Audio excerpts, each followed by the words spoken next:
점심시간에 집에 돌아온 것은 회사의 중요한 서류 몇 개를 잊고 왔기 때문이었다. 하루의 남은 시간을 생각하며 지친 몸을 이끌고 천천히 계단을 올랐다. 복도에 다다랐을 때 화장실에서 웃음소리가 들려왔다. 내가 너무나 잘 아는 웃음소리였다.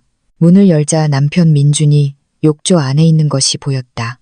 그의 옆에는 2301호에 사는 이웃 하윤 씨가 있었다. 두 사람은 벌거벗은 채 내 와인셀러에 있던 와인을 마시며 웃고 있었다. 나는 예비 열쇠로 밖에서 문을 잠갔다. 떨리는 손으로 휴대폰을 붙잡고 그녀의 남편 도연 씨에게 전화를 걸었다. 지금 여기로 오세요. 내가 말했다. 직접 눈으로 보셔야 할 게 있어요. 평범했던 내 아침이 이렇게 끝날 줄은 상상도 못했다.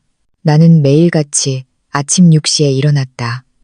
민준이 출근하기 전에 아침을 차려주고 뺨에 입을 맞췄다. 그의 동업자 지훈과 함께 운영하는 무역회사로 나서는 그의 모습은 완전히 평소와 같았다. 나에게 미소를 지으며 저녁에 돌아와 한강 근처에 새로 생긴 이탈리안 레스토랑에서 함께 저녁을 먹자고 했다. 그의 눈에는 그가 계획하고 있던 일에 대한 어떤 암시도 없었다. 전혀 없었다. 나 역시 시내 광화문에 있는 마케팅 회사로 출근했다. 평범한 하루였다. 회의, 전화통화, 새로 온 부장에 대해 불평하는 동료 수진과의 짧은 커피 타임, 11시 반쯤. 나는 새 클라이언트 파일을 집 책상 위에 두고 온 것이 갑자기 생각났다. 그 파일은 중요했다. 오후 2시 회의에서 발표해야 할 자료였다. 상사에게 전화해 조금 늦을 것 같다고 말한 뒤 내 작은 차를 몰아 우리가 사는 동네인 마폭으로 돌아갔다. 길은 평소처럼 붐볐다. 차들은 느리게 움직였고 귀를 멀게 하는 경적 소리가 울려 퍼졌다. 차 안 에어컨이 최대로 작동하고 있었음에도 머리 위로는 뜨거운 태양이 내리쬐었다. 나는 민준을 생각했다. 아침에 그의 미소를, 그가 떠나기 전 나를 바라보던 방식을. 우리는 결혼한 지 5년, 꽉 채운 5년이었다. 우리는 공동의 친구 결혼식에서 만났다. 그가 말하기를 첫눈에 반했다고 했다. 1년간의 연애 끝에 우리는 결혼했다. 우리의 삶은 조용하고 편안했으며 큰 문제 없이 흘러갔다. 적어도 나는 그렇게 생각했다. 12시 15분쯤 아파트에 도착했다. 지정된 주차 공간에 차를 세우고 가방을 챙겨 엘리베이터를 타고 5층으로 올라갔다. 아파트 문을 열었을 때 모든 것이 조용했다. 이상할 정도로 조용했다. 보통 하윤 씨는 아파트에서 음악을 크게 틀어놓곤 했는데 오늘은 아무 소리도 들리지 않았다. 안으로 들어가 조용히 문을 닫았다. 늘 하던 대로 신발을 벗어 문 옆에 두었다. 파일을 가지러 곧장 서재로 향했다. 서재는 복도 끝 안방 옆에 있었다. 하지만 그곳에 도착하기 전에 웃음소리를 들었다. 내가 몇 년 동안 들어온 민준의 깊은 웃음소리와 또 다른 가볍고 명랑한 여성의 웃음소리였다. 나는 그 자리에 멈춰 섰다. 심장이 빠르게 뛰기 시작했다. 이 소리는 어디서 오는 걸까? 민준은 지금 사무실에 있어야 할 시간인데 집에서 뭘 하고 있는 거지? 나는 주 화장실 문으로 다가갔다. 문이 살짝 열려 있었다. 웃음소리는 안에서 분명하고 가깝게 들려왔다. 손잡이에 손을 얹고 천천히 문을 열었다. 내가 본 광경에 나는 그 자리에 얼어붙었다. 민주는 큰 욕조 안에 있었다. 2년 전 우리가 함께 구입하며 휴식과 안락함을 위한 투자라고 여겼던 바로 그 욕조였다. 그는 벌거벗은 몸의 절반이 물에 잠긴 채 앉아 있었고 그의 옆에는 하윤 씨가 있었다. 매일 아침 엘리베이터에서 나에게 미소 짓던 하윤 씨. 설탕과 소금을 빌리러 오던 하윤 씨. 내가 여러 번 커피를 마시자고 아파트에 초대했던 하윤 씨. 그녀는 완전히 벌거벗고 있었다. 그녀의 긴 검은 머리는 어깨에 늘어뜨려져 있었다. 손에는 레드 와인잔이 들려 있었다. 내가 특별한 날을 위해 아껴두었던 비싼 와인이었다. 그들은 동시에 나를 쳐다보았다. 나는 민준의 눈에서 충격을 보았다. 그의 얼굴이 순식간에 분홍빛에서 창백하게 변하는 것을 보았다. 하윤 씨는 잔을 물속에 떨어뜨렸다. 입은 벌어졌지만 아무 소리도 나오지 않았다. 시간이 멈췄다. 모든 것이 멈췄다. 나는 소리치지 않았다. 울지도 않았다. 아무것도 부수지 않았다. 그저 거기에 서서 내 실제 삶이 아닌 영화를 보는 것처럼 그들을 바라보았다. 그러고는 아주 차분한 동작으로 문을 닫았다. 주머니에서 예비 열쇠. 내가 항상 비상용으로 가지고 다니던 그 열쇠를 꺼내 밖에서 문을 잠갔다. 안에서 민준이 소리치는 소리가 들렸다. 그가 문을 세게 두드리며 내 이름을 반복해서 부르는 소리를 들었다. 하지만 나는 응답하지 않았다. 거실로 걸어가 소파에 앉았다. 가방에서 휴대폰을 꺼냈다. 손은 떨렸지만 정신은 완전히 맑았다. 연락처에서 도연 씨의 번호를 찾았다. 도연 씨는 하윤 씨의 남편으로 대기업에서 일하는 친절한 엔지니어였다. 엘리베이터나 입주민 회의에서 몇 번 본 적이 있었다. 그는 항상 정중하게 미소 지으며 안부를 물었다.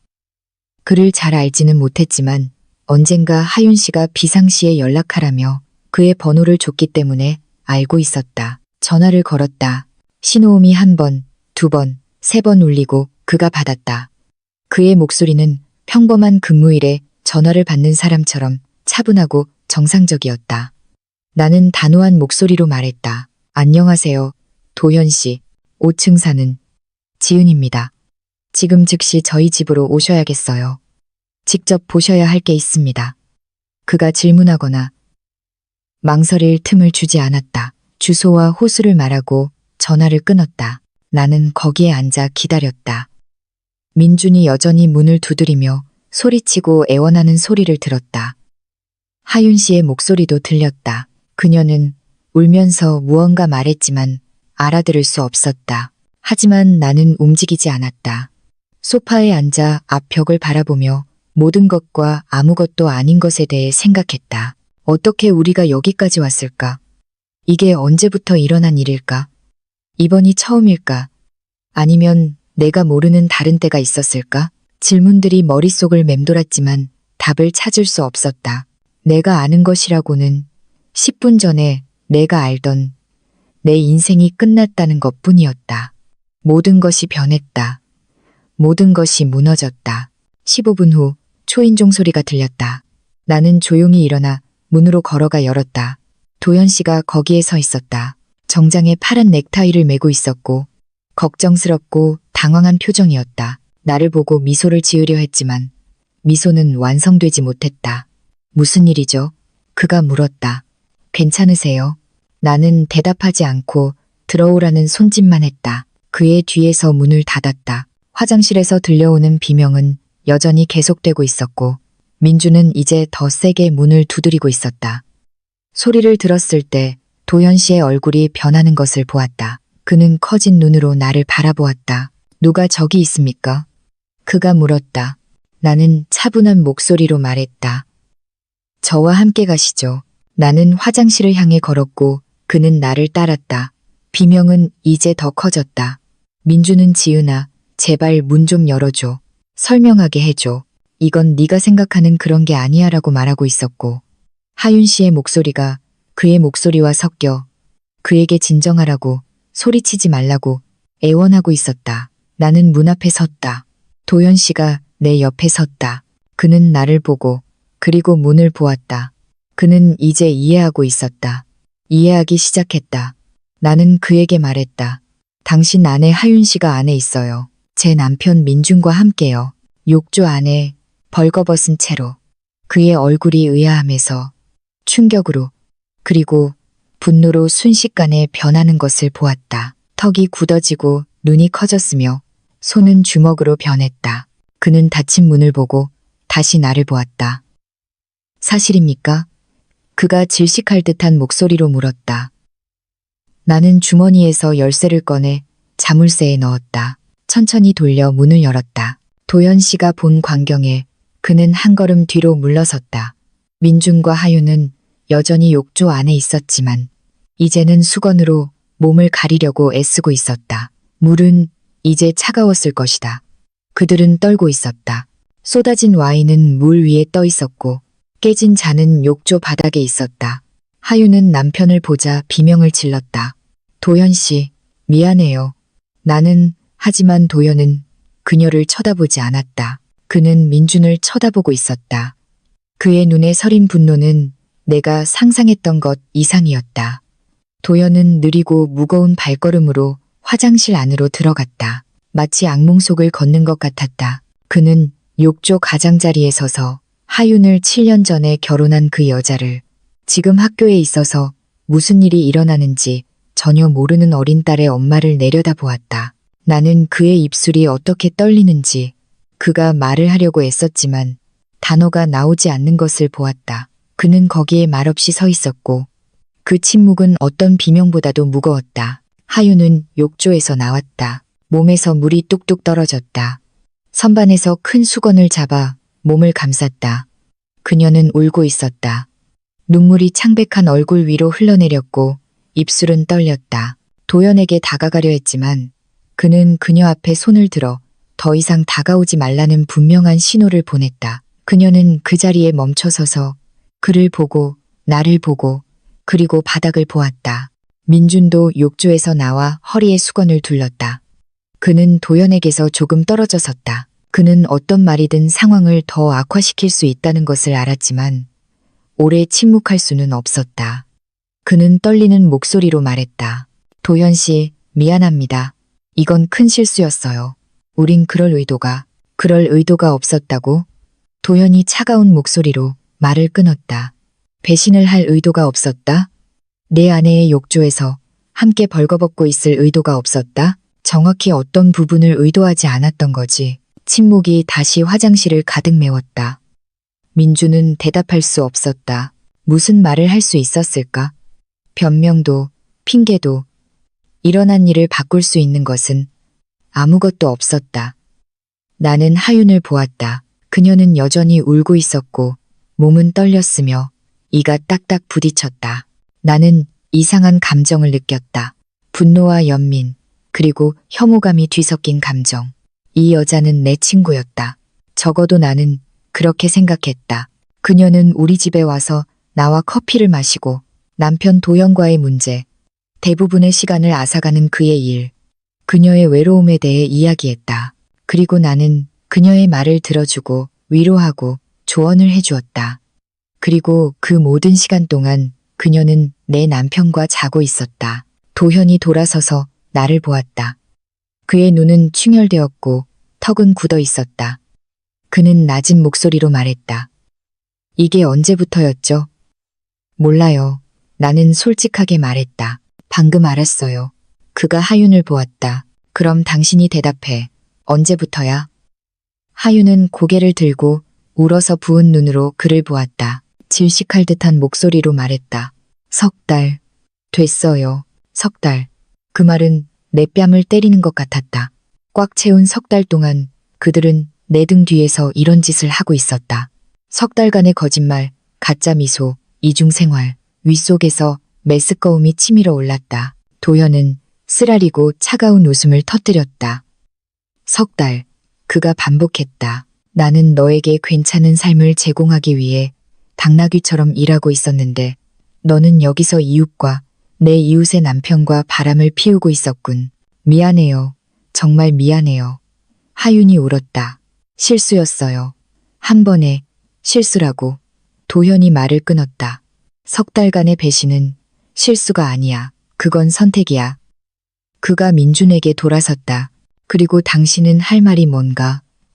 민준은 입을 열었다가 닫았다. 그리고 다시 열었다. 그는 약한 목소리로 말했다. 무슨 말을 해야 할지 모르겠습니다. 제가 한 일에 변명의 여지가 없습니다. 적어도 그건 인정하는군. 도연이 말했다. 그러고 나서 나에게로 돌아섰다.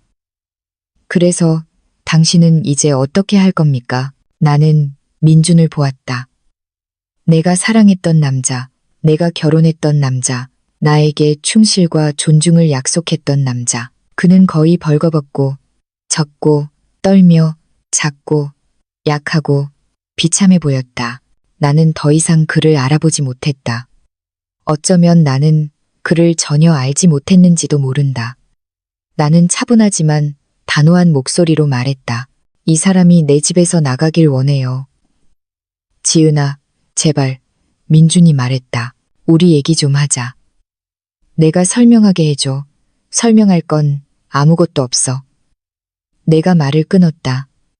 난 볼 만큼 다 봤어. 여기서 나가. 하지만 나가라고 했어. 나는 처음으로 그에게 소리쳤다. 내 목소리가 높아졌고 온몸이 떨렸다. 우리 모두가 후회할 짓을 하기 전에 당장 내 집에서 나가. 도현이 하윤을 보았다. 당신도 옷 입고 여기서 나가. 하지만 도현 씨, 하윤이 무언가 말하려 했다. 내 이름 부르지 마. 그가 분노에 차 말을 끊었다. 지금 당장 내 목소리 듣고 싶지 않아. 옷 입고 집에서 기다려. 나중에 얘기하자. 나는 화장실을 나와 그들이 옷 입는 것을 내버려 두었다. 거실로 걸어가 소파에 앉아 머리를 두 손에 파묻었다. 눈물이 나오려고 했지만 나는 그것을 막았다. 나는 울지 않을 것이다. 그들에게 그런 만족감을 주지 않을 것이다. 그들 앞에서 무너지지 않을 것이다. 몇 분 후 민준이 옷을 입고 화장실에서 나왔다. 머리는 아직 젖어 있었고 셔츠는 몸에 달라붙어 있었다. 그는 거실 문가에 서서 나를 바라보았다. 다가오려고 했지만 내가 손을 들었다. 다가오지 마. 내가 말했다. 지은아, 제발 우리 얘기해야 해. 지금은 아냐. 여기선 아냐. 나가. 어디로 가라고. 상관없어.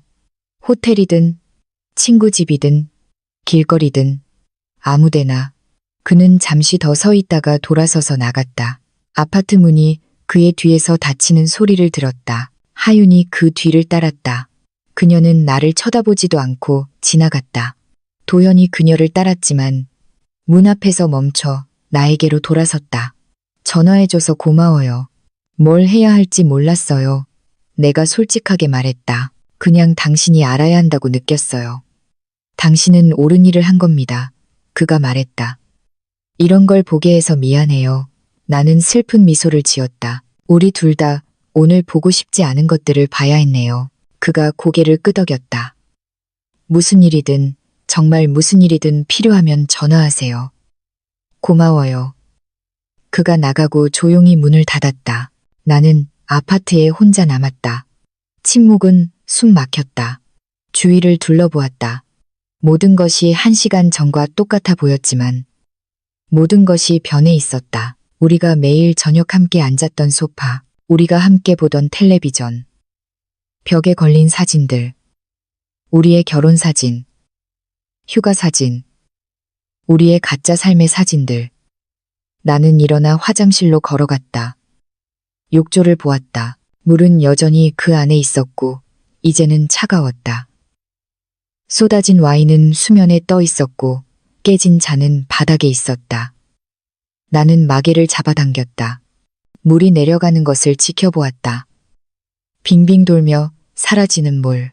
마치 내 결혼 생활처럼 내가 알아차리지 못한 신호들이 있었을까? 나는 그동안 눈이 멀었던 걸까? 나는 지난 석 달을 생각했다. 이상한 점, 민준의 행동에 어떤 변화가 있었는지 기억해내려 애썼다. 그는 가끔 회사에서 늦게 돌아왔지만 그건 평범한 일이었다. 그는 항상 바빴다. 그의 휴대폰은 화장실에 갈 때조차 항상 그와 함께 있었다. 하지만 그는 중요한 고객들 때문이라고 말했다. 우리가 이야기할 때 그는 가끔 정신이 다른 데 팔려 있었지만 나는 그가 일 때문에 피곤하다고 생각했다. 모든 신호는 거기에 있었다. 단지 내가 보고 싶지 않았을 뿐이다. 나는 그날 남은 시간 동안 집에 머물렀다. 상사에게 전화해 몸이 아파서 사무실로 돌아갈 수 없다고 말했다. 완전히 거짓말은 아니었다. 나는 정말 아팠다. 몸보다 영혼이 더 아팠다. 나는 소파에 몇 시간 동안 앉아 벽을 바라보며 모든 것과 아무것도 아닌 것에 대해 생각했다. 휴대폰이 여러 번 울렸다. 민준이 전화하고 있었다. 하지만 나는 받지 않았다. 그가 문자 메시지를 보냈다. 사과. 애원. 다시는 이런 일이 없을 거라는 약속. 그가 나를 사랑한다는 끔찍한 실수를 저질렀다는 말들. 나는 모든 메시지를 완전히 읽지도 않고 삭제했다. 해가 지기 시작할 때 나는 마침내 자리에서 일어났다. 침실로 걸어가 민준의 옷장을 열었다. 그의 모든 셔츠가 순서대로 걸려 있었다. 그의 정장들, 그의 신발들이 깔끔하게 정렬되어 있었다. 나는 옷장 위에서 큰 여행 가방을 꺼냈다. 그의 모든 옷을 그 안에 던져 넣기 시작했다. 나는 옷을 접지도 정리하지도 않았다. 그냥 되는 대로 던져 넣었다. 모든 옷 조각이 무언가를 떠올리게 했다. 저 파란 셔츠는 작년 그의 생일에 내가 사준 것이다. 저 회색 정장은 그의 사촌 결혼식에서 입었던 것이다. 저 가죽 신발은 그가 아주 좋아했던 것이다. 모든 것에는 이야기가 있었고 이제 모든 이야기는 고통스러워졌다. 나는 가방 3개를 가득 채웠다. 그것들을 거실로 끌고 나와 문 옆에 두었다. 아파트를 다시 한번 둘러보았다. 이곳은 우리의 아파트였다. 우리의 집, 우리의 안전한 피난처가 되어야 할 곳이었다. 하지만 더 이상 그렇지 않았다. 더 이상 안전하지도 피난처도 아니었다. 저녁 8시 문을 두드리는 소리가 들렸다. 민주는 아닐 것이다. 그는 열쇠가 있으니까. 문을 열자 회사 동료인 수진이 서 있었다. 그녀는 음식 봉투를 들고 있었다. 나에게 걱정스러운 미소를 지었다. 아프다고 들었어. 그녀가 말했다. 죽이랑 신선한 빵 좀 가져왔어. 내가 필요할 것 같아서. 나는 그녀의 친절한 얼굴을, 진정한 걱정으로 가득 찬 그녀의 눈을 보았다. 내 안에서 무언가 무너지는 것을 느꼈다. 하루 종일 유지하려고 애썼던 모든 힘이 사라지기 시작했다. 내 의지와 상관없이 눈물이 쏟아지기 시작했다. 지은아, 무슨 일이야? 수진이 재빨리 안으로 들어와 문을 닫으며 물었다. 나는 말을 할 수 없었다. 그저 거기에 서서 울었다. 수진이 나를 안아주었다. 등을 토닥여 주었다. 나를 소파로 이끌었다. 우리는 앉았고 나는 천천히 그녀에게 모든 것을 이야기하기 시작했다. 집에 돌아온 것부터 화장실 문을 연 것, 민준과 하윤을 본 것, 도연에게 전화한 것까지 모든 것을. 수지는 내 말을 끊지 않고 들어주었다. 내가 말을 마쳤을 때 그녀는 내 손을 굳게 잡았다. 단호한 목소리로 말했다. 너는 강한 여자야. 지은아, 네가 생각하는 것보다 훨씬 더 강해. 넌 이걸 이겨낼 거야. 강하게 느껴지지 않아. 내가 말했다. 길을 잃은 기분이야. 그건 당연해. 그녀가 말했다. 한순간에 내 세상 전체가 산산조각 났잖아. 길을 잃은 기분이 드는 건 당연해. 하지만 시간이 지나면 다시 내 길을 찾게 될 거야. 나는 알아. 수지는 그날 밤 나와 함께 있어 주었다. 죽을 데워서 배가 고프지 않았음에도 억지로 좀 먹게 했다. 우리는 늦게까지 모든 것과 아무것도 아닌 것에 대해 이야기하며 앉아 있었다. 그녀가 곁에 있다는 것만으로도 위안이 되었다. 내가 이 세상에 완전히 혼자는 아니라는 느낌을 주었다. 한밤중 수진이 손님방에서 잠든 후 나는 침대에 누웠다. 민준과 함께 쓰던 침대. 이제는 너무나 크고 텅 비고 차갑게 느껴졌다. 천장을, 어둠을 바라보며 내가 어떻게 여기까지 왔는지 이해하려 애썼다. 우리가 처음 만났던 날을 기억했다. 우리 공동의 친구 결혼식에서였다. 나는 친구들과 함께 테이블에 앉아 있었고 민주는 옆 테이블에 있었다.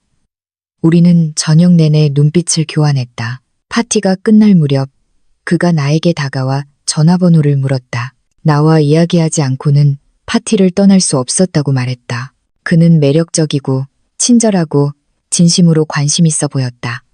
다음 날 나에게 전화했고 우리는 데이트를 했다. 그리고 또 다른 데이트, 또 다른 데이트. 나는 그와 빠르게 사랑에 빠졌고 그도 나를 사랑한다고 말했다. 그 모든 감정은 진짜였을까? 아니면 그저 연기였을까? 그는 정말로 언젠가 나를 사랑했을까? 아니면 나는 그저 편리한 선택이었을 뿐일까? 질문들이 나를 괴롭혔고 언젠가 그 답을 얻을 수 있을지 알 수 없었다. 다음 날 전화벨 소리에 잠이 깼다. 모르는 번호였다. 잠시 망설이다가 받았다. 한 남자가 부드럽지만 진지한 목소리로 말했다. 지은 씨 되십니까? 네, 저는 김 변호사입니다. 민준 씨가 연락하라고 해서요. 아파트와 관련해서 협의할 사항에 대해 이야기하고 싶어 합니다. 나는 그와 지금 이야기하고 싶지 않다고 말했다. 그가 할 말이 있다면 변호사를 통해 서면으로 보내라고 했다. 그리고 전화를 끊었다. 참 빠르네, 생각했다. 24시간도 채 지나지 않았는데 그는 변호사를 보냈다. 직접 오려고 하지도 않았다. 얼굴을 보고 이야기하려고 하지도 않았다. 변호사를 보냈다. 그것만으로도 그가 이 문제를 해결하는데 얼마나 관심이 있는지 충분히 알 수 있었다. 수진이 일어나 우리를 위해 커피를 끓였다. 우리는 부엌에 앉아 조용히 커피를 마셨다. 그녀는 내가 지금 말이 아니라 침묵이 필요하다는 것을 알았다. 잠시 후 그녀는 회사에 가야 한다고 말했다. 하지만 저녁에 다시 오겠다고 했다. 그녀는 내 이마에 입을 맞추고 떠났다. 나는 다시 혼자가 되었다. 앉아서 생각만 하는 대신 생산적인 일을 하기로 결심했다. 아파트 청소를 시작했다. 모든 것을 빨고 모든 구석을 닦았다. 화장실을 특히 꼼꼼하게 청소했다. 그 끔찍했던 날의 모든 흔적을 지웠다. 청소가 끝났을 때 아파트는 완전히 깨끗해졌지만 내 안의 고통은 사라지지 않았다. 오후에 다시 문을 두드리는 소리가 들렸다. 이번에는 하윤 씨였다. 나는 문 뒤에 서서 열지 않았다. 지은 씨, 제발 문 좀 열어줘요. 그녀가 질식할 듯한 목소리로 말했다. 얘기 좀 해야 해요. 우리가 할 얘기는 없어. 내가 문 뒤에서 말했다. 제발, 부탁이에요. 정말 미안해요. 당신을 상처 줄 의도는 없었어요. 내가 끔찍한 실수를 저질렀다는 거 알아요. 실수? 나는 그 단어를 반복했다. 슈퍼마켓에서 우유 사는 걸 잊어버린 것처럼 말하네. 이건 실수가 아니야. 이건 석 달 동안 계속된 의도적인 배신이야. 알아요. 알아요. 그녀가 울었다. 용서해달라고 하는 게 아니에요. 그냥 내가 후회하고 있다는 걸 알아줬으면 해서요. 나는 침실로 가서 문을 닫았다. 귀에 이어폰을 꽂고 그녀의 목소리가 들리지 않도록 음악을 크게 틀었다. 잠시 후 노크 소리가 멈췄다. 그녀는 갔다. 사흘이 지났다. 꼬박 사흘 동안 나는 아파트에서 나가지 않았다. 수지는 매일 저녁 와서 음식을 가져다 주고 억지로 먹게 하고 내가 잠들 때까지 머물렀다. 그 어두운 날들 동안 그녀는 나의 천사였다. 나흘째 되는 날 나는 회사로 돌아가기로 결심했다. 영원히 숨어 지낼 수는 없었다. 어떻게 해야 할지 몰랐지만 삶은 계속되어야 했다. 사무실에서 모두가 평범하게 행동하려고 애썼지만 나는 그들의 시선과 속삭임을 느꼈다. 수진이 그들에게 말했거나 아니면 다른 방식으로 소문이 퍼졌을 것이다. 우리 사회에서 비밀은 오래가지 못한다. 모두가 알고 있었다. 모두가 연민 가득한 눈으로 나를 쳐다보았다. 나는 그것이 싫었다. 동정의 대상이 되는 것이 싫었다. 점심시간에 나는 사무실 근처 카페에 혼자 앉아 있었다. 커피를 마시고 있는데 누군가 내 앞 테이블에 앉는 것을 보았다. 고개를 들자 도연 씨였다. 그는 피곤해 보였다. 눈 밑에는 다크서클이 있었고 며칠 동안 면도를 하지 않은 듯했다. 여기 앉아도 될까요? 그가 물었다. 나는 고개를 끄덕였다. 앉으세요. 그가 앉아 웨이터에게 커피를 주문했다. 우리는 잠시 침묵했다. 그러다 그가 말했다. 어떻게 지내세요? 나는 쓴웃음을 지었다. 어떻게 지낼 것 같아요? 알아요. 그가 말했다. 어리석은 질문이었네요. 당신은요? 내가 물었다. 어떻게 지내세요? 나는 그가 말을 멈추고 막 도착한 커피 잔을 내려다보았다. 솔직히 잘 모르겠어요. 모든 게 무너졌어요. 하유는 집을 나갔어요. 친정으로 갔죠. 딸아이는 매일 엄마가 언제 돌아오냐고 묻는데 뭐라고 말해야 할지 모르겠어요. 가슴에 통증을 느꼈다. 이 모든 일에 아무 잘못 없는 그의 어린 딸, 그 순진한 아이도 대가를 치르고 있었다. 유감이에요. 내가 말했다. 그러지 말아요. 그가 말했다. 당신 잘못이 아니에요. 오히려 내가 당신에게 감사해야죠. 당신이 전화하지 않았다면 나는 계속 어둠 속에서 거짓말을 살고 있었을 거예요. 이제 어떻게 할 거예요? 내가 물었다. 그가 한숨을 쉬었다. 모르겠어요. 하유는 다시 한번 기회를 달라고 해요. 변하겠다고, 민준과 모든 관계를 끊겠다고, 후회한다고 말해요. 하지만 내가 어떻게 다시 그녀를 믿을 수 있겠어요? 그 화장실에서 본 것을 기억하지 않고 어떻게 그녀를 바라볼 수 있겠어요? 나는 고개를 끄덕였다. 무슨 뜻인지 정확히 알았다. 나도 민준을 보면 그 장면이 떠올라요. 민준은요? 도현이 물었다. 그는 뭐라고 해요? 메시지를 보내고 전화를 하고 저와 이야기하려고 해요. 첫날에는 변호사를 보냈지만 지금은 그와 이야기하고 싶지 않아요. 적어도 지금은요. 이해해요. 도현이 말했다. 그러고는 잠시 침묵하다가 덧붙였다. 당신이 알아야 할 게 있어요. 나는 그를 쳐다보았다. 뭔데요? 조사를 좀 해봤어요. 그가 낮은 목소리로 말했다. 이 모든 게 어떻게 시작되었는지 알고 싶었어요. 이웃 몇 명과 아파트 경비 아저씨와 이야기했죠. 알고 보니 민준과 하유는 당신 아파트뿐만 아니라 다른 곳에서도 만나고 있었더군요. 위속에서 메스꺼움이 치밀어 올랐다. 어디서요? 올림픽대로 근처 호텔에서요. 그가 말했다. 그리고 가끔은 민준의 친구가 여행 갔을 때 그 친구 아파트에서도요. 경비 아저씨가 그들이 여러 번 함께 드나드는 것을 봤다고 했어요. 제가 아는 줄 알고 말하지 않았다고 하더군요. 나는 눈을 감았다. 이 모든 시간 동안 그들은 계획을 세우고 호텔을 예약하고 아파트를 빌리고 있었다.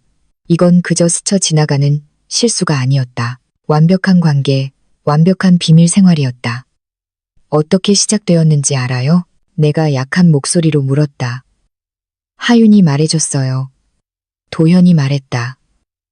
4달 전 아파트 주민들 송년회 파티에서 시작됐다고 하더군요. 그날 밤 둘 다 술을 많이 마셨고 이야기를 나누다가 일이 벌어졌다고요. 그 후로 계속 만났던 거예요. 4달. 처음에 말했던 석 달이 아니라 4달이었다. 꽉 채운 4달간의 거짓말. 왜 이걸 나에게 말해주는 거예요? 내가 물었다. 도연이 나를 쳐다보았다. 당신은 모든 진실을 알 자격이 있으니까요. 민준이 이 일을 축소하려고 할 거라는 걸 알기 때문이에요. 그저 실수였다고, 순간의 약함이었다고 말하겠죠. 하지만 그렇지 않았어요. 4달 동안 매일 반복된 선택이었어요. 고마워요. 내가 진심으로 말했다. 당신에게도 쉽지 않은 일이었을 텐데요. 우리는 같은 배를 탔어요. 그가 말했다. 이 이야기의 패배자들이죠. 도현은 커피를 다 마시고 떠났다. 나는 사무실로 돌아왔지만 집중할 수 없었다. 그의 말이 머릿속을 맴돌았다. 4달, 호텔, 친구의 아파트, 송년회 파티, 모든 세부 사항이 고통을 더 깊게 만들었다. 저녁에 집에 돌아왔을 때 문 밑에 봉투가 하나 있었다. 열어보니 민준이 직접 쓴 편지였다. 사랑하는 지은에게 그가 썼다. 내가 나와 이야기하고 싶어 하지 않는다는 걸 알아. 이해해. 하지만 제발 내가 설명하게 해줘. 이건 끔찍한 실수였어. 내 인생 최대의 실수. 나는 생각하지 못했어. 약했고 어리석었어. 하지만 나는 너를 사랑해. 이 세상 무엇보다도 너를 사랑해. 제발 이걸 바로잡을 기회를 줘. 내가 너에게 걸맞은 사람이라는 걸 증명할 기회를 줘. 나는 편지를 찢어서 쓰레기통에 버렸다.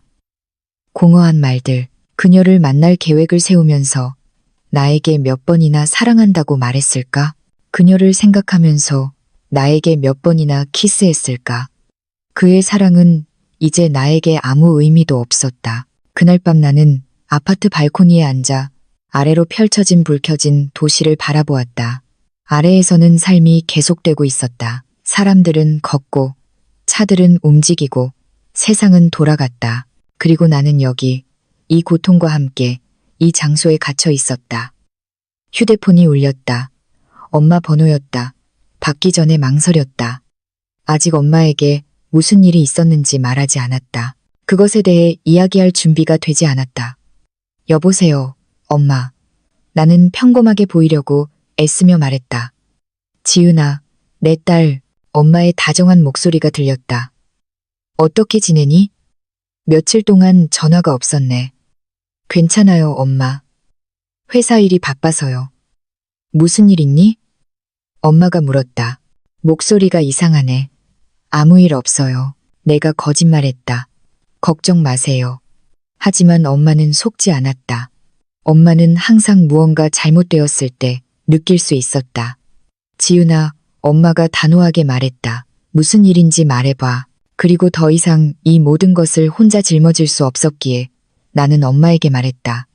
처음부터 끝까지 모든 것을 말했다. 엄마는 조용히 들었다. 내 말을 끊지 않았다. 내 안에 있는 모든 것을 쏟아내게 두었다. 내가 말을 마쳤을 때 엄마가 깊은 한숨을 쉬는 소리를 들었다. 그러고 나서 강하고 단호한 목소리로 말했다. 내가 옳은 일을 했구나. 내 딸아, 그 남자는 너를 배신했어. 너의 신뢰를, 너의 결혼을 배신했어. 다시 기회를 주지 마라. 너는 그보다 더 나은 대우를 받을 자격이 있어. 하지만 엄마, 내가 떨리는 목소리로 말했다. 5년의 결혼 생활이잖아요. 함께한 모든 시간, 모든 추억들. 추억은 남겠지. 엄마가 말을 끊었다. 하지만 미래는 달라야 해. 너를 존중하지 않는 사람과 미래를 만들 수는 없어.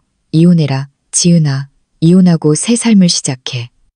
엄마의 말은 명확하고 단호했고 옳았다. 나는 엄마가 옳다는 것을 알았다. 하지만 그것을 인정하고 결혼의 끝을 받아들이는 것은 내가 할 수 있는 가장 어려운 일이었다. 다음 날 아침, 나는 결심을 했다. 수진이 추천해준 김 변호사라는 강인한 여성 변호사에게 전화했다. 같은 날로 예약을 잡았다.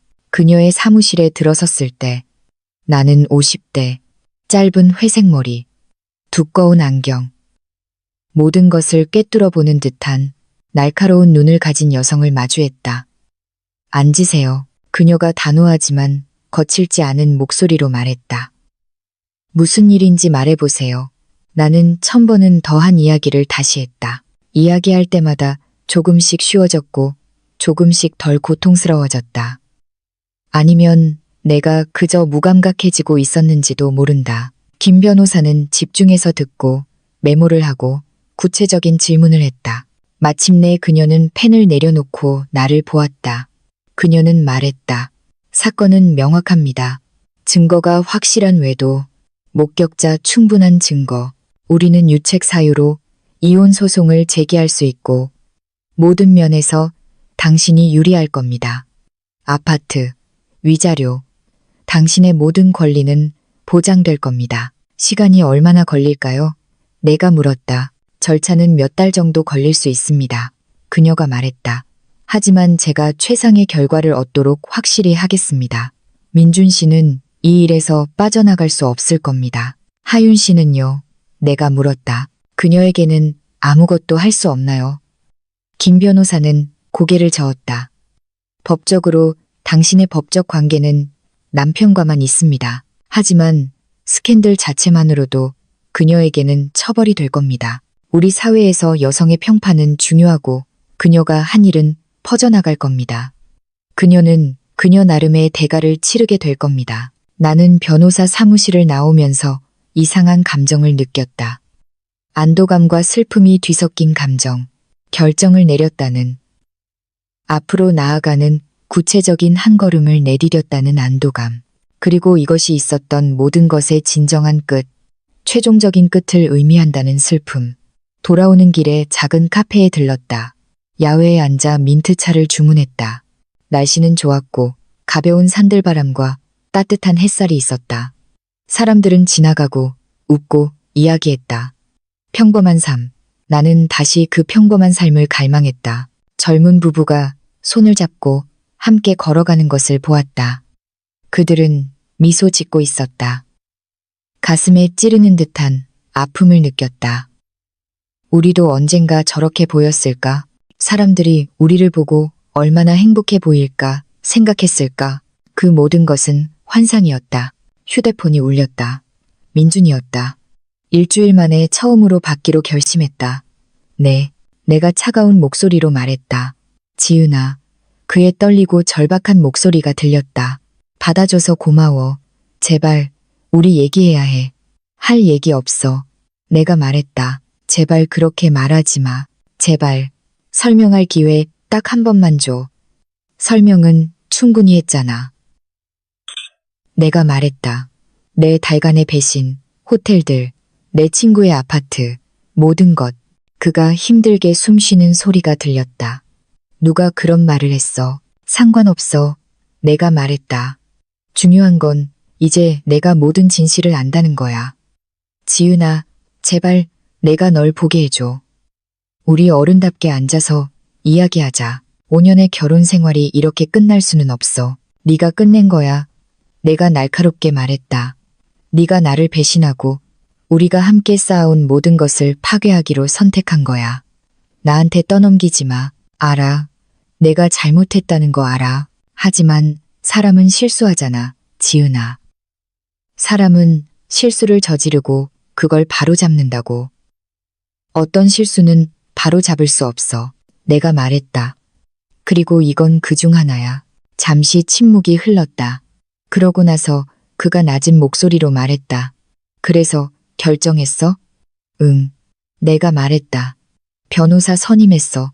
곧 서류를 받게 될 거야. 그가 날카롭게 숨을 들이쉬는 소리를 들었다. 지은아, 그러지 마. 제발 좀 더 생각해봐. 생각했어. 내가 말했다. 이게 옳은 결정이야. 하지만은 없어. 내가 말을 끊었다. 끝났어, 민준. 받아들이고 내 갈 길 가. 그가 대답하기 전에 전화를 끊었다. 손은 떨렸지만 마음은 며칠 전보다 훨씬 차분했다. 나는 말했다. 그에게 직접 말했다. 그리고 배신을 발견한 이후 처음으로 나는 내 힘의 일부를 되찾은 기분이었다. 오후 늦게 아파트로 돌아왔다. 문을 열었을 때 아파트 앞 계단에 앉아있는 민준을 보고 놀랐다. 내가 나타나자 그가 일어섰다. 지쳐 보였고 눈은 충혈되었으며 옷은 구겨져 있었다. 여기서 뭐 하는 거야? 내가 날카롭게 물었다. 너를 기다리고 있었어. 그가 말했다. 너랑 얘기해야 해. 전화로 말했잖아. 할 얘기 없다고. 지은아, 제발 딱 5분만. 나한테 5분만 줘. 나는 그를 쳐다보았다. 내 안의 일부는 그에게 소리치고 싶었고 그를 밀어내고 싶었다.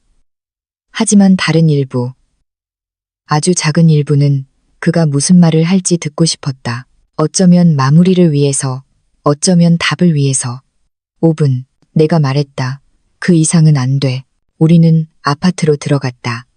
나는 문가에 서 있었다. 그를 앉게 하지도 아무것도 권하지도 않았다. 그저 팔짱을 낀 채 단호한 표정으로 그를 쳐다보았다. 그가 말했다. 내가 네 용서를 받을 자격이 없다는 거 알아. 내가 모든 걸 망쳤다는 것도 알아.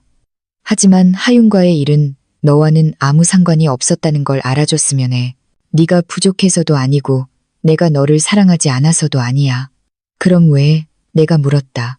왜 그런 짓을 한 거야? 그가 바닥을 내려다보았다. 모르겠어. 나는 약했고 어리석었어. 그녀는 거기에 있었고 손쉬웠어. 그리고 나는 스스로 그 실수에 빠지도록 내버려뒀어. 실수라고 부르지 마. 내가 날카롭게 말했다. 실수는 한 번 일어나는 거야. 이건 4달 동안 계속됐어. 4달 동안 매일 한 선택이었어. 내 말이 맞아. 그가 말했다. 나쁜 선택이었어. 그리고 내 인생의 어떤 것보다도 더 후회해. 내 후회가 일어난 일을 바로잡지는 않아. 내가 말했다. 고통을 지우지도 신뢰를 되돌리지도 않아. 그가 고개를 들고 눈물이 가득한 눈으로 나를 쳐다보았다. 알아. 하지만 제발 노력할 기회를 줘. 내가 변할 수 있다는 걸, 내가 너에게 걸맞은 남자가 될 수 있다는 걸 증명할 기회를 줘. 나는 고개를 저었다. 기회를 줄 시간은 끝났어, 민준. 넌 그 기회들을 모두 날려버렸어. 지은아, 나가. 내가 조용하지만 단호하게 말했다. 내 5분은 끝났어. 내 집에서 나가. 그는 잠시 거기에 서서 마치 내가 마음을 바꾸길 기다리는 것처럼 나를 쳐다보았다. 하지만 나는 그러지 않았다. 그저 문을 열고 그에게 나가라는 손짓을 했다. 그가 내 옆을 지나갔다. 문 앞에서 멈춰서서 질식할 듯한 목소리로 말했다. 나는 항상 너를 사랑할 거야, 지은아. 무슨 일이 있어도 너를 사랑할 거야. 나는 대답하지 않고 그의 얼굴에 문을 닫았다. 복도에서 그의 발소리가 멀어지는 소리를 들었다. 엘리베이터 문이 열리고 닫히는 소리를 들었다. 그리고 침묵. 나는 바닥에 주저앉았다. 문에 등을 기댄 채 그 앞에서 유지했던 모든 힘이 사라졌다. 나는 울었다. 소리내어 울었다. 억누르고 있던 모든 고통을 울었다. 잃어버린 결혼 생활을, 있었던 사랑을, 결코 없을 미래를 울었다. 그 후 몇 주는 기이한 안개처럼 지나갔다. 김 변호사는 법적 절차를 시작했다. 민주는 서류를 받았고 법적 싸움이 시작되었다. 그는 협상을 시도했고 원만한 합의를 원했지만 나는 거절했다. 나는 이 일이 법원을 통해 진행되기를 원했다. 모든 것이 문서화되고 공식적이며 최종적이기를 원했다. 회사에서는 집중하려고 계속 나아가려고 노력했다. 수지는 항상 내 곁에서 나를 지지하고 격려해 주었다. 집에서는 대부분의 시간을 혼자 보내며 내 삶을 재건하고 다시 나 자신을 찾으려 애썼다. 하지만 나아졌다고 생각할 때마다 작은 무언가가 민준을, 우리를 떠올리게 했고 나를 다시 출발점으로 되돌려 놓았다. 법적 절차가 시작된 지 한 달쯤 지난 어느 날 도현 씨가 나를 찾아왔다. 그는 큰 서류철을 들고 있었고 진지하고 긴장돼 보였다. 지은 씨, 그가 소파에 앉으며 말했다. 알아야 할 게 있어요. 며칠 전에 발견한 겁니다. 나는 걱정스럽게 그를 쳐다보았다. 뭔데요? 그가 서류철에서 사진 뭉치를 꺼냈다. CCTV에서 인쇄한 사진들이었다. 호텔 입구, 주차장, 카페 등 다양한 장소에서 찍힌 민준과 하윤의 사진이었다. 이건 어디서 구했어요? 내가 물었다. 보안 회사에서 일하는 친구가 있어요. 도현이 말했다. 도와달라고 부탁했죠. 모든 것, 모든 세부 사항을 알고 싶었어요. 나는 사진들을 보았다. 그들이 함께 웃고 손을 잡고 있는 모습. 모든 사진이 내 심장에 새로운 칼날을 박는 것 같았다. 하지만 이게 전부가 아니에요. 도현이 말했다. 그가 노트북 화면을 내 쪽으로 돌렸다. 호텔 CCTV에서 찍은 짧은 영상이었다. 민준과 하윤이 함께 호텔로 들어간다. 민준이 그녀의 허리에 손을 얹고 그녀는 웃는다. 그가 그녀를 바라보는 방식, 초창기에 나를 바라보던 바로 그 시선이었다. 나는 눈을 감았다. 더 이상 볼 수 없었다. 미안해요. 도현이 말했다. 고통스러울 거라는 거 알지만 당신이 알아야 한다고 생각했어요. 특히 소송을 위해서요. 이건 강력한 증거가 될 거예요. 고마워요. 내가 약한 목소리로 말했다. 김 변호사님께 드릴게요. 도현이 슬픈 눈으로 나를 쳐다보았다. 이 모든 걸 어떻게 감당하고 있어요? 하루하루 버텨요. 내가 말했다. 가끔은 1시간, 1시간씩요. 그 외에는 뭘 해야 할지 모르겠어요. 저도 마찬가지예요. 그가 말했다. 하윤은 아직 친정에 있어요. 딸아이는 왜 우리가 헤어졌는지 이해하지 못하고 매일 밤 울어요. 저는 아이에게 온전한 가정을 주지 못한다는 죄책감에 시달려요. 그건 당신 잘못이 아니에요. 내가 단호하게 말했다. 잘못은 배신한 사람들에게 있는 거지. 속은 사람들에게 있는 게 아니에요. 알아요. 그가 말했다. 하지만 그렇다고 해서 상황이 더 쉬워지는 건 아니네요. 우리는 잠시 침묵했다. 그러다 그가 물었다. 이혼 후에 뭘 할지 결정했어요? 모르겠어요.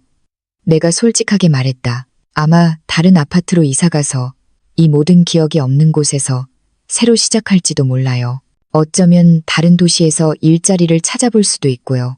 그것도 좋겠네요. 그가 말했다. 완전히 새로운 시작. 당신은요? 내가 물었다. 당신과 하윤은 어떻게 할 거예요? 그가 깊은 한숨을 쉬었다. 모르겠어요. 제 안의 일부는 그녀와 이혼하고 모든 걸 끝내고 싶어 해요. 하지만 다른 일부는 제 딸을 생각해요. 이 일이 아이에게 어떤 영향을 미칠지, 그리고 아주 작은 일부는 그녀가 한 모든 일에도 불구하고 여전히 하윤을 사랑해요. 사랑은 복잡한 거예요. 내가 말했다. 우리가 원할 때조차 쉽게 사라지지 않죠. 바로 그거예요. 그가 말했다. 그래서 이 일이 너무 어려운 거죠. 도현은 잠시 후 사진과 영상을 남겨두고 떠났다. 나는 그것들을 다시 한번 하나씩 살펴보았다. 모든 사진은 이야기였고 모든 사진은 배신의 순간이었다. 나는 그것들을 모두 모아 봉투에 넣었다. 다음 회의 때 김 변호사님께 드릴 것이다. 그날 밤 나는 잠을 이룰 수 없었다. 모든 것을 생각했다. 사진들, 영상, 지난 5년, 그 세월 중 얼마나 많은 부분이 진짜였고 얼마나 많은 부분이 거짓이었을까? 그는 정말로 언젠가 나를 사랑했을까? 아니면 나는 그저 더 나은 것을 찾을 때까지 공백을 메우는 편리한 선택이었을 뿐일까? 새벽 3시 휴대폰에서 문자 메시지 알림 소리가 들렸다. 모르는 번호였다. 열어보았다. 지은 씨. 메시지는 이상하게도 격식 있는 문체로 쓰여 있었다. 저는 민준의 친구입니다. 몇 년 전에 함께 일했죠. 두 분 사이에 무슨 일이 있었는지 알아요. 당신에게 도움이 될 만한 것을 알려드리고 싶어요. 민준은 하윤 씨 이전에도 다른 관계들이 있었어요. 저는 당신과 결혼 생활 중에 그가 만났던 여자를 적어도 2명 알고 있습니다. 자세한 내용을 원하시면 이 번호로 연락 주세요. 목구멍에서 메스꺼움이 치밀어 올랐다. 다른 관계들. 하윤뿐만이 아니었다. 다른 여자들. 몇 명이나? 언제부터? 어떻게 내가 아무것도 눈치채지 못했을까? 나는 떨리는 손으로 휴대폰을 붙잡았다. 내가 알고 싶은 걸까? 더 자세한 내용을, 이 악몽을 더 깊이 파헤치고 싶은 걸까?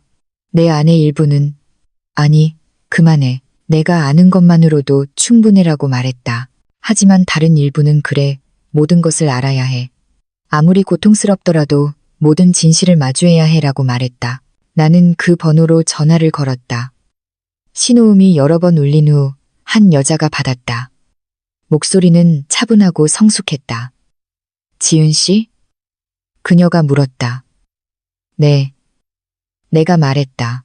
메시지 보내신 분 맞으세요? 네. 그녀가 말했다. 제 이름은 나래예요. 민준이 자기 회사를 차리기 전에 예전 회사에서 같이 일했어요. 메시지에서 다른 관계들에 대해 안다고 하셨는데요. 내가 직접적으로 말했다. 네, 그녀가 말했다. 적어도 2명 알아요. 첫 번째는 예전 회사의 비서였어요.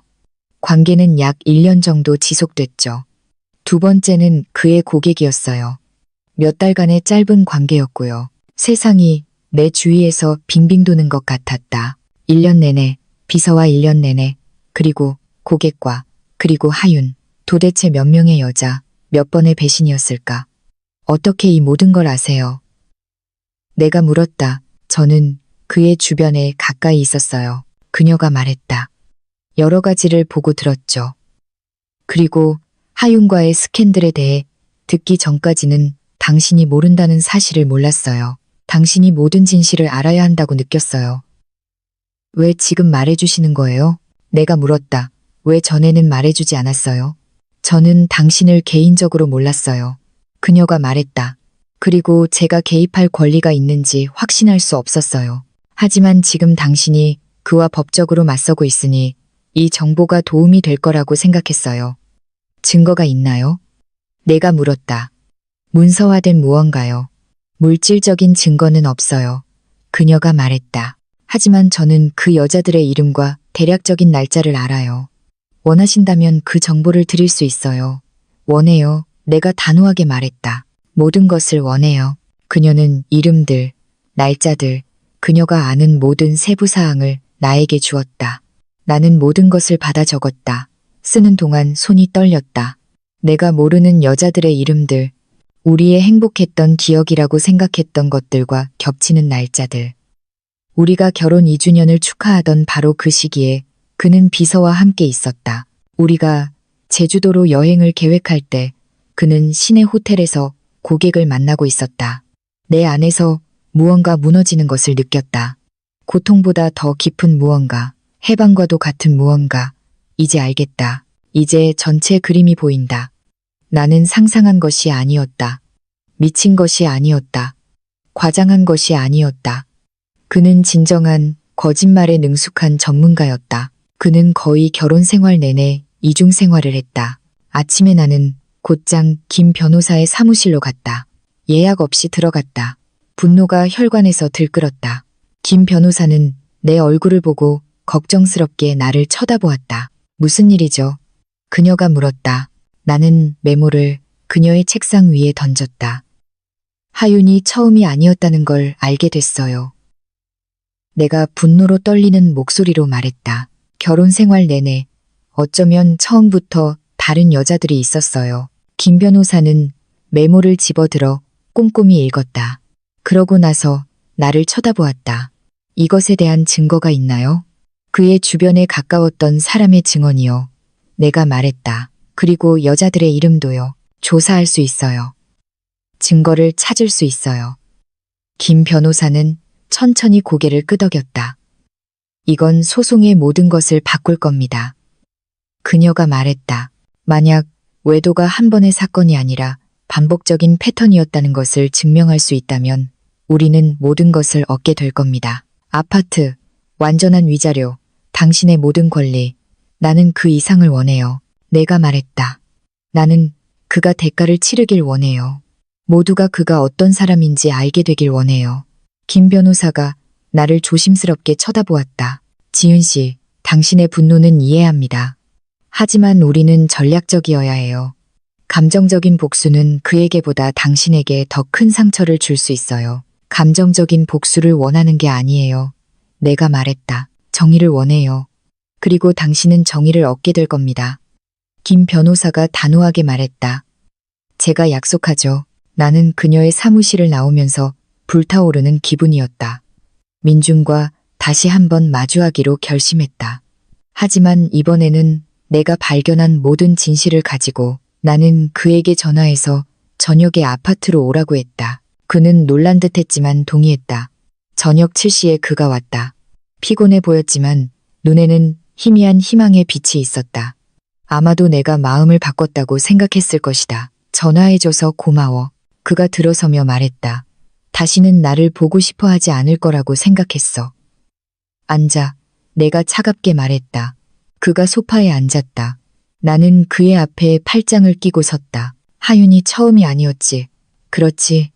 내가 직접적으로 말했다. 나는 그의 얼굴이 변하는 것을 보았다. 무슨 말이야? 나는 주머니에서 메모를 꺼내 그의 앞 테이블에 던졌다. 예전 회사 비서, 1년 내내, 그 고객, 몇 달, 그리고 하윤, 4달, 정확히 몇 명이야. 우리 결혼 생활 동안 몇 명의 여자와 잤어. 그는 메모를 집어들어 그것을 보고 그리고 나를 보았다. 누가 이걸 너에게 말해줬어. 상관없어. 내가 말했다. 중요한 건 이제 내가 안다는 거야. 내 배신이 한 번이 아니었다는 걸. 스쳐 지나가는 실수가 아니었다는 걸. 그건 삶의 방식이었어. 지은아, 나는 내가 말을 끊었다. 더 이상 거짓말은 없어. 지금 당장 진실을 원해. 모든 것. 그가 일어나 나에게 다가오려고 했지만 나는 뒤로 물러섰다. 그는 주머니에 손을 넣은 채 거기에 서서 바닥을 내려다보았다. 내 말이 맞아. 그가 마침내 낮은 목소리로 말했다. 다른 여자들이 있었어. 정확한 숫자는 몰라. 세고 있지 않았으니까. 세고 있지 않았다고? 내가 비웃음 섞인 목소리로 반복했다. 마치 물건이나 숫자인 것처럼. 그런 뜻이 아니었어. 그가 말했다. 그런 식으로 생각하지 않았다는 뜻이야. 순간들이었고 실수들이었어. 반복적인 실수들. 내가 말을 끊었다. 5년 내내 어떻게 그럴 수 있었어? 어떻게 나를 보고 키스하고 사랑한다고 말하면서 다른 여자들과 잘 수 있었어? 그가 마침내 나를 쳐다보았고 나는 그의 눈에서 전에는 보지 못했던 무언가를 보았다. 후회도 부끄러움도 아닌 포기와도 같은 무언가. 모르겠어. 그가 말했다. 나는 약했고 이기적이었고 모든 것을 원했어. 너와의 안정감과 다른 여자들과의 스릴을. 스릴. 내가 씁쓸하게 말했다. 내가 집에서 너무 재미있어서 다른 곳에서 스릴이 필요했나 보네. 그런 게 아니야. 그가 재빨리 말했다. 너와는 상관없어. 나와 내 문제야. 모든 바람둥이가 그렇게 말하지. 내가 말했다. 내가 아니라 나라고. 항상 같은 변명. 그게 사실이니까. 그가 말했다. 너는 훌륭한 아내였어. 지은아. 문제는 나한테 있었어. 그걸 알았다면 왜 계속한 거야? 왜 나를 떠나지 않았어? 왜 나를 거짓말 속에 사는 바보로 만드는 대신 품위 있는 삶을 살도록 내버려 두지 않았어? 내 목소리가 이제 높아졌다. 억눌렸던 모든 분노가 터져나왔다. 내가 겁쟁이였으니까. 그도 소리쳤다. 너를 원했고 다른 삶도 원했으니까. 선택할 용기가 없었으니까. 너는 겁쟁이가 아니었어. 내가 경멸이 뚝뚝 묻어나는 목소리로 말했다. 너는 이기적이었어. 대가를 치르지 않고 모든 것을 원했어. 집에는 충실한 아내를, 밖에는 애인들을 원했어. 안정과 모험을 원했어. 모든 것을 원했고, 이게 나에게 어떤 영향을 미칠지는 단 한순간도 생각하지 않았어. 내 말이 맞아. 그가 목소리가 갈라지며 말했다. 모든 게 내 말이 맞아. 나는 이기적이야. 나 자신만 생각했어. 드디어 솔직한 말이네. 내가 말했다. 드디어 진정한 인정. 그가 눈물을 글썽이며 나를 쳐다보았다. 이걸 바로잡기 위해 내가 뭘 할 수 있을까? 그냥 말해줘. 내가 뭘 하면 돼? 나는 차갑고 거친 웃음을 터뜨렸다. 아무것도 없어. 넌 이걸 바로잡을 수 없어. 네가 부순 것은 다시 붙일 수 없어. 지은아, 제발. 나가라고 했어. 내가 말했다. 내 집에서 나가. 그리고 다시는 돌아오지 마. 법정에서 보자. 하지만 나가. 내가 소리쳤다. 우리 모두가 후회할 짓을 하기 전에 당장 나가. 그는 마지막으로 잠시 거기에 서서 나를 쳐다보았다. 그러고 나서 천천히 돌아서서 문을 향해 걸어갔다. 나가기 전에 마지막으로 한번 돌아보았다. 미안해. 지은아. 그가 질식할 듯한 목소리로 말했다. 내가 표현할 수 있는 것보다 더 미안해. 나도 미안해. 내가 말했다. 너 같은 사람과 내 인생의 5년을 낭비한 게 미안해. 그가 나가고 문을 닫았다. 나는 거기에 서 있었다. 온몸이 분노와 고통과 피로로 떨렸다. 그러고 나서 몇 주 만에 처음으로 안도감과 비슷한 무언가를 느꼈다. 나는 모든 것을 말했다. 모든 것을 쏟아냈다. 모든 진실로 그와 마주했다. 나는 발코니로 걸어가 서서 도시를 바라보았다. 어둠 속에서 불빛들이 반짝였다. 아래에서는 삶이 계속되고 있었다. 그리고 나는 배신을 발견한 이후 처음으로 앞으로 나아갈 수 있을 것 같았다. 그 마지막 대면 이후 내 안에서 무언가 변하는 것을 느꼈다. 더 이상 의심도, 질문도, 상황이 나아질 것이라는 헛된 희망도 없었다. 모든 것이 이제 명확하고 최종적이며 끝났다. 나는 모든 에너지를 소송해 내 권리를 되찾는데, 새로운 미래를 만드는데 집중했다. 김 변호사는 열심히 일했다. 증거를 모으고 증인들과 이야기하고 반박할 수 없는 강력한 소송을 구축했다. 도현 씨도 도움을 주었다. 그가 가진 모든 정보를 제공했다. 심지어 나에게 연락했던 나래 씨도 필요하다면 증언하기로 동의했다. 법적 절차는 석 달이 걸렸다. 석 달간의 재판, 서류, 변론, 협상.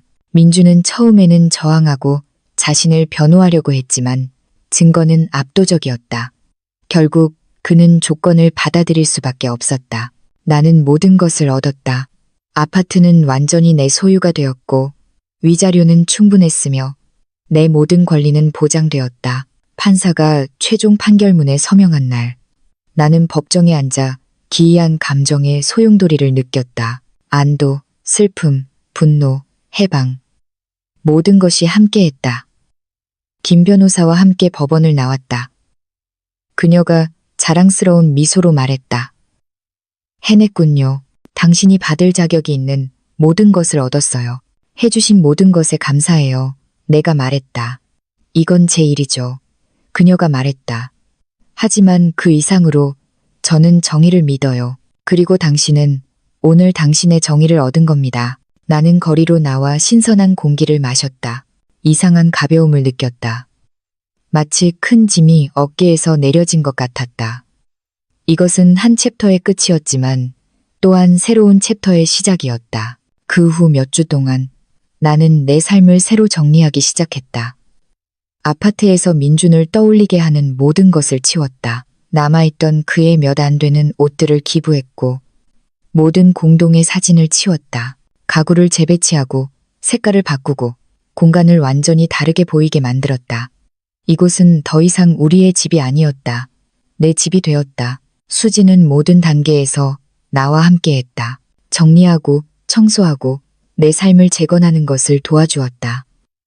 어느 날 저녁 우리가 발코니에서 차를 마시고 있을 때 그녀가 나에게 말했다.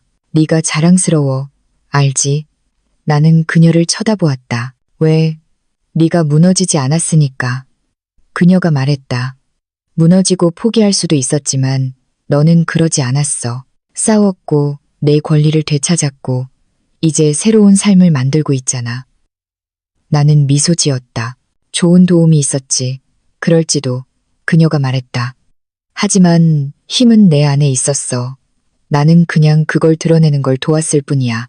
회사에서는 승진했다. 상사는 어려운 상황을 업무 성과에 영향을 주지 않고 처리한 내 방식에 감명받았다. 새로운 직책은 더 큰 책임과 더 높은 급여를 가져왔다. 모든 면에서 새로운 시작이었다. 이혼 후 넉 달쯤 지난 어느 날 슈퍼마켓에서 도연 씨를 우연히 만났다. 그는 어린 딸과 함께 장을 보고 있었다. 나를 보고 미소 지었다. 지은 씨, 그가 말했다. 어떻게 지내세요? 잘 지내요. 내가 말했다. 당신은요? 그는 사탕을 고르는 딸을 내려다보았다. 우리도 괜찮아요. 그가 말했다. 상황이 천천히 나아지고 있어요. 하윤 씨는요? 내가 물었다. 그가 한숨을 쉬었다. 이혼했어요. 그가 말했다. 일어난 일을 극복할 수 없었어요. 딸은 저와 함께 살고 하윤은 주말에 아이를 봐요. 나는 고개를 끄덕였다. 안타깝네요. 그러지 말아요. 그가 말했다. 옳은 결정이었어요. 저는 이제 제 딸에게, 아이에게 안정된 삶을 주는데 집중하고 있어요. 좋네요. 내가 말했다. 당신은 훌륭한 아빠예요. 그가 미소 지었다. 고마워요. 당신은요? 인생에 새로운 소식이라도 있나요? 나는 고개를 저었다. 아무것도요. 지금은 나 자신에게 내일의 결혼이라는 틀 밖에서 내가 누구인지 재발견하는데 집중하고 있어요. 그거 중요하죠. 그가 말했다. 우리는 치유될 시간이 필요해요. 우리는 잠시 더 이야기하고 헤어졌다. 차를 몰고 집으로 돌아오면서 그의 말을 생각했다. 치유. 내가 치유되었을까? 아니, 완전히 치유되지는 않았다. 여전히 고통이 있고 여전히 슬픔과 분노를 느끼는 순간들이 있다. 하지만 나는 길 위에 있었다. 앞으로 나아가고 있었다. 그리고 당분간은 그것으로 충분했다. 내가 집에 돌아와 욕실에서 민준과 하윤을 발견했던 그날로부터 1년이 지났다. 극심한 고통의 1년, 늦은 밤 시간에 울었던 1년, 나 자신과 사랑에 대해 알았던 모든 것에 대해 의문을 가졌던 1년. 하지만 그것은 또한 성장의 1년이었고 내 힘을 재발견한 1년이었으며 다시 내 두 발로 서는 법을 배운 1년이었다. 지금의 내 삶을 보면 모든 것이 얼마나 변했는지 거의 믿을 수 없다. 고통스러운 기억으로 가득 찼던 아파트는 나의 안전한 피난처, 나의 색깔과 꿈으로 재구성한 나만의 공간이 되었다. 이제 그곳의 모든 구석에는 나를 배신한 누군가의 흔적이 아닌 나만의 흔적이 담겨 있다. 새로운 가구, 벽에 걸린 그림, 심지어 공간의 향기까지 다르다. 이곳은 더 이상 우리의 집이 아니다. 내 집이다. 내일은 상상하지 못했던 방식으로 번창하고 있다. 내가 받은 승진은 나에게 새로운 문을, 이전에는 탐험하기 두려워했던 기회들을 열어주었다. 나는 내 결정에 더 자신감을 갖게 되었고 내 야망에 더 대담해졌다. 더 이상 누군가의 승인을 기다리지 않는다. 내 가치를 알기 위해 다른 사람의 확인이 더 이상 필요하지 않다. 친구들과의 관계는 그 어느 때보다 깊고 강해졌다. 수지는 단순한 직장 동료 이상이 되었다.